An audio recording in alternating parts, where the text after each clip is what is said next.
A heart felt welcome to artistic arm family. అందరూ ఎలా ఉన్నారు? నేను చాలా బాగున్నాను. మీరందరూ కూడా బాగుండాలని ఆశిస్తూ ఈరోజు వీడియో స్టార్ట్ చేద్దాం. టుడేస్ టాపిక్ వచ్చేసి types and shapes of the bangles and equipment. Let us discuss about types.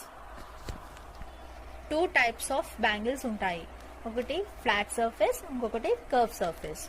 So next thing in sizes, 2 size నుంచి 212 సైజెస్ మనకి ఈ ఫ్లాట్ సర్ఫేస్ లోనూ ఉంటుంది, అలానే కర్వ్ సర్ఫేస్ లో కూడా ఉంటాయి. ఇప్పుడు ప్రాక్టికల్ గా డిఫరెన్స్ చూపిస్తాము. కర్వ్ సర్ఫేస్ వచ్చేసి లెఫ్ట్ సైడ్ లో ఉన్నది అండ్ ఫ్లాట్ సర్ఫేస్ వచ్చేసి రైట్ సైడ్ లో ఉన్నది. మనకి ఈ రెండు ఫ్లాట్ అండ్ కర్వ్ బ్యాంగిల్స్ లో డిఫరెంట్ కేటగిరీస్ ఉంటాయి. 1 cut, 2 cut, 4 cut, 6 cut. So 1 cut bangle ని ఇలా ఉంటుందన్నమాట. ఈ 1